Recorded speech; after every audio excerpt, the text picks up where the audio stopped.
Hello guys, जय खाटू श्याम जी की। प्रभु की दया से आप सब बिल्कुल ठीक हो। पहले अगर मेरे इस चैनल पे नए हो तो चैनल को सब्सक्राइब कर लीजिए, बेल आइकन जरूर बजाना और वीडियो को शेयर करना। और किस किस के साथ ऐसा हुआ है वो मुझे जरूर बताना। कभी कभी देखो हमें लगता है ना कि ये हमारे हैं, वो हमारे हैं, लेकिन होता क्या है कि वो हमारे नहीं होते। होने के साथ साथ वो हमारे दुश्मन पहले होते हैं। और आपको लगता है कि वो हमारे अपने हैं और वो हमारे साथ कभी बुरा नहीं कर सकते हैं, लेकिन दूसरे बुरा करने से पहले शायद डरेंगे, सोचेंगे कि हम ऐसा करें या ना करें। लेकिन जो अपने होते हैं ना, वो ऑन द स्पॉट अपना एक्शन दिखाते हैं। कभी कभी तो इतनी नेगेटिविटी हमारे आसपास फैल जाती है कि हम समझ ही नहीं पाते कि हम क्या कर रहे हैं, क्या हो रहा है हमारे साथ में। मैंने ये खुद चीजें फील कर रही थी जिन्हें मैं बहुत प्यार करती थी ना, और समझती थी ये मेरे हैं, इनके साथ ऐसा नहीं होना चाहिए। भगवान सुबह शाम जब भी पूजा करें उनके लिए ही मांग रही हूँ, अपने लिए आज तक कुछ नहीं मांगती।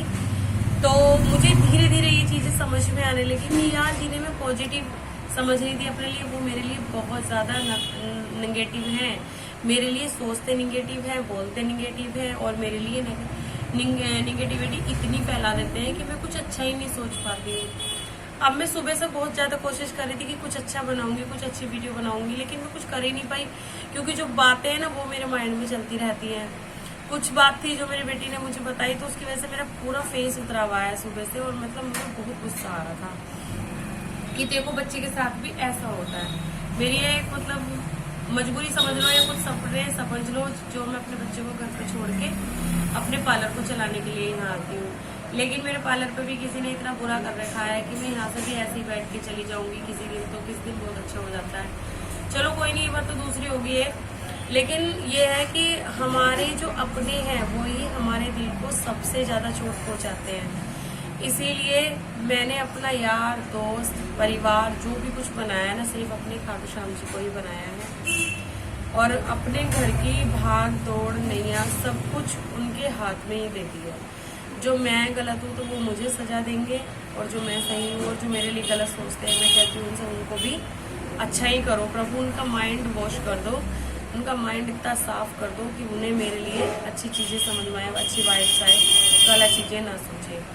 क्योंकि वो कहीं ना कहीं मेरे ही रिश्ते हैं, और मैं कुछ ऐसा गलत भी नहीं बोल सकती कि कल को उनके साथ कुछ गलत हो जाए। मेरे दिल में इतनी बड़ी शक्ति नहीं है कि मैं वो चीज सहन कर पाऊँ कि मेरे बोलने से कुछ ऐसा हुआ है। लेकिन जो लोग मेरे लिए कुछ भी बोलते हैं ना, कोई बात नहीं, बोल लो। और मतलब मेरी ना छोटी छोटी आंखें हैं, मुझे पता है, लेकिन इन आंखों में ढेर सारे सपने हैं। अब उस ढेर वाले सपने में से मैं कुछ तो सपने पूरे कर पाऊँ अपने जीते जी।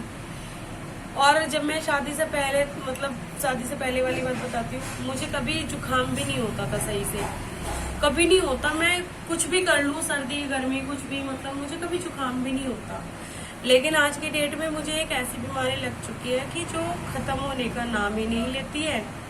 मैं कितनी गोली दवाई, मौलवी पंडित, धागा तबीज और उठावने, पूजा पाठ, यात्रा और दान, और मतलब कि व्रत, और मतलब सब कुछ करके छोड़ दिया मैंने। लेकिन आज ना कहीं मेरा विश्वास भी हिलने लगा है। लेकिन पता नहीं मेरे साथ क्यों हो रहा है ऐसा, क्यों किसी ने मेरे साथ ऐसा किया है, मैं खुद भी नहीं समझ पा रही हूँ। ठीक है ना, तो मतलब एक ऐसी बीमारी लग गई है, पता नहीं कि मैं मतलब कब तक जीऊंगी या कब तक मरूंगी, मुझे नहीं पता। तो मैं चाहती हूँ जब तक भगवान की दुआ से मैं जिंदी हूँ, सही हूँ, सलामत हूँ, मेरी आंखों में जितने सपने हैं अपने बच्चे को लेके, अपने घर को लेके, घर की हर एक चीज के लिए, तो मतलब मैं उनको पूरा कर लूं। अब आप सब मेरा साथ देंगे।